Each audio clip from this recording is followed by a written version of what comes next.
సమం కాయశిరో గ్రీవం ధారయన్నచలం స్థిరః సంప్రేక్ష్య నాసికాగ్రం స్వం దిశశ్చానవలోకయన్. శరీరము, తల, మెడ నిటారుగా ఉండేటట్టు కదలకుండా కూర్చోవాలి. చూపును అటు ఇటు తిప్పకుండా ముక్కు కొసన చూపును నిలపాలి. అంటే ఏ శబ్దం వినిపించినా దిక్కులు చూడకూడదు. చూపు నిశ్చలంగా ముక్కు కొసన ఉండాలి. పై శ్లోకంలో కూర్చున్న దాకా చెప్పాడు కదా, ఆ కూర్చోవడం కూడా ఎలా కూర్చోవాలి అనే విషయం ఇక్కడ వివరిస్తున్నాడు. నిటారుగా కూర్చోవాలి, వంగకూడదు, అటు ఇటు ఊగకూడదు. శరీరము, మెడ, తల ఒకే లంబరేఖలో ఉండాలి. యోగపరంగా చెప్పాలంటే ధ్యానంలో కుండలిని శక్తి మేలుకొని సుష్ణుమ్నా నాడి ద్వారా సహస్రారం వరకు వెళుతుంది. దానికి అనువుగా శరీరము నిటారుగా ఉండాలి. అప్పుడే సాధకునికి అపూర్వమైన అనుభూతులు కలుగుతాయి. అందుకే అచలం, స్థిరం అనే మాటలు వాడారు. కదలకుండా స్థిరంగా ఉండాలి అని. అంటే ఏ శబ్దం విన్నా లేవకూడదు. ధ్యానం పూర్తయ్యేదాకా ఎటువంటి కదలిక ఉండకూడదు. మనసు స్థిరంగా ఏకాగ్రంగా ఉండాలి. అటు ఇటు చూడకూడదు అన్నారు. కానీ ఎటు చూడాలి అంటే దృష్టిని ముక్కు కొసన నొసటి దగ్గర నిలపాలి. పూర్తిగా కళ్ళు మూసుకుంటే నిద్ర వస్తుంది. కాబట్టి అర్ధనిమీలత నేత్రాలతో, అంటే సగం మూసి సగం తెరిచిన కళ్ళతో నొసటి భాగంలో చూపు నిలపాలి. అప్పుడు చూపి మనసు నిశ్చలంగా ఉంటాయి. భగవానుడు మన సంగతి తెలిసి మరొక జాగ్రత్త కూడా చెప్పాడు. దిశశ్చానవలోకయన్. ఏ శబ్దం విన్నా దిక్కులు చూడకూడదు అని. ఉదాహరణకి సెల్ ఫోన్లు మోగుతాయి, డోర్ బెల్ మోగుతుంది, ఎవరో అరుస్తారు, పిలుస్తారు, పక్కింటి నుండి కేకలు వినబడతాయి. ముందు మనం చేసే పని ఏమిటంటే వెంటనే కళ్ళు తెరుస్తాము. అది ఎక్కడ మోగుతూ ఉందో అని, ఎవరు వచ్చారో, ఆ శబ్దం ఏమిటో అని ఆ వైపుకు చూస్తాము. దాంతో ధ్యానం ఆగిపోతుంది, ఏకాగ్రత దెబ్బతింటుంది. కాబట్టి ఇటువంటి శబ్దాలు వినబడడం స్థలం ఎన్నుకోవాలి అని ముందు శ్లోకంలో చెప్పారు. ఒకవేళ నిలబడ్డా దాని గురించి పట్టించుకోకూడదు, దిక్కులు చూడకూడదు అని ఈ శ్లోకంలో చెప్పాడు. ప్రశాంతాత్మా విగతభీ బ్రహ్మచారి వ్రతే స్థితః మనస్సంయమ్య మచ్చిత్తః యుక్త ఆసీత మత్పరః. ధ్యానంలో కూర్చున్న వాడి మనసు ప్రశాంతంగా ఉండాలి. ఎటువంటి భయము, భీతి, ఆందోళన ఉండకూడదు. మనసును బ్రహ్మయందు, అంటే పరమాత్మ యందు నిలపాలి, చరింప చేయాలి. అలా చేయాలంటే మనసును సంయమింప చేయాలి, నిలకడగా ఉంచాలి. పరమాత్మను తప్ప వేరే ఏ విషయాన్ని గురించి ఆలోచించకూడదు. ఈ ధ్యానం అంతా నాకు పరమగతి కలగడం కోసమే చేస్తున్నానని దృఢమైన నమ్మకంతో, విశ్వాసంతో చేయాలి. ప్రశాంత ఆత్మ అంటే మనసును, చిత్తమును ప్రశాంతంగా ఉంచుకోవాలి.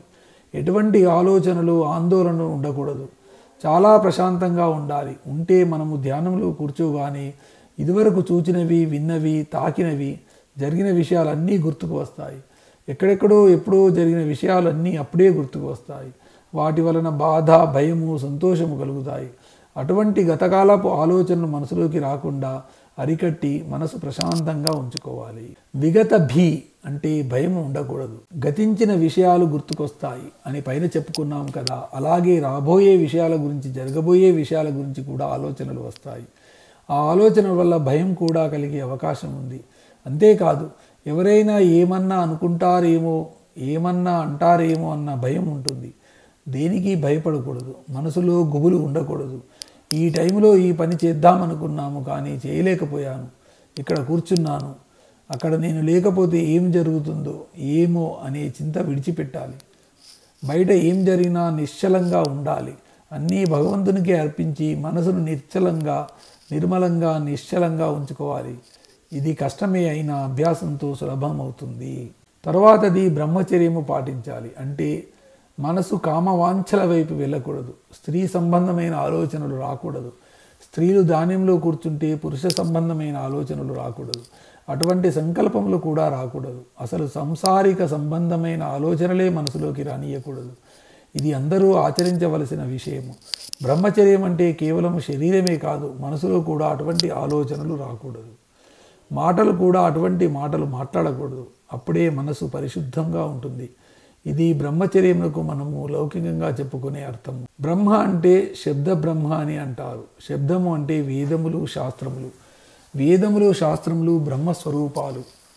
అటువంటి వేదములను, శాస్త్రములను శ్రద్ధతో అధ్యయనం చేయడం కూడా బ్రహ్మచర్యమే. గురుకులంలో బ్రహ్మచారులు చేసే పని అదే కదా, దానిని బ్రహ్మచర్యము అంటారు.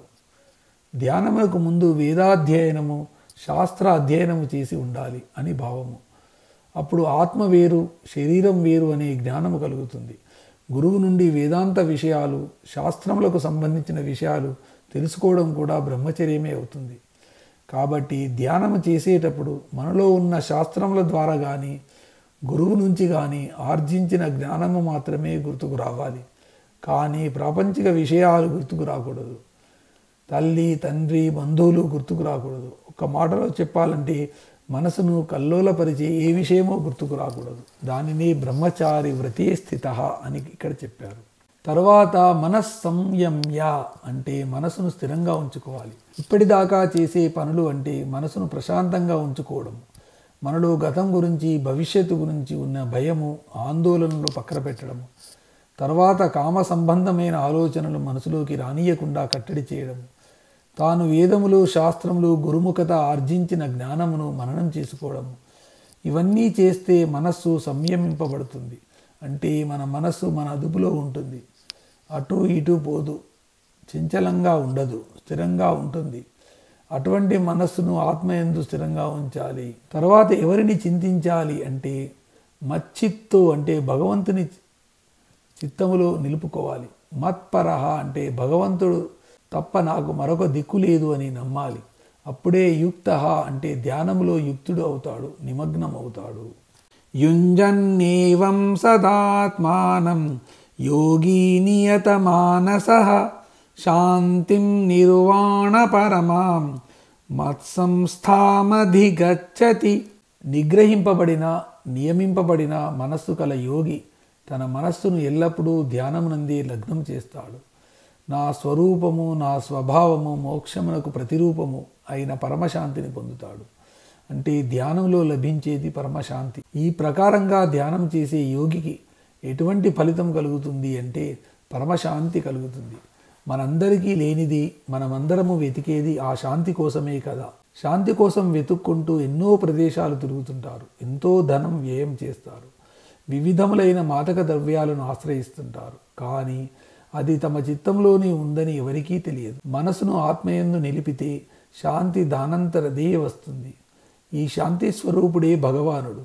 శాంతి ఎక్కడో లేదు, భగవంతుని యందు శాంతి ఉంది. బయట ప్రదేశములతో, ప్రపంచంలో దొరికే వస్తువుల ద్వారా దొరికే శాంతి క్షణికము, అశాశ్వతము. కాబట్టి తెలిసిన వారు, వివేకులు, జ్ఞానులు శాంతి కొరకు బయట వెతకరు, అంతర్ముఖులు అవుతారు. అక్కడే వారికి శాంతి దొరుకుతుంది.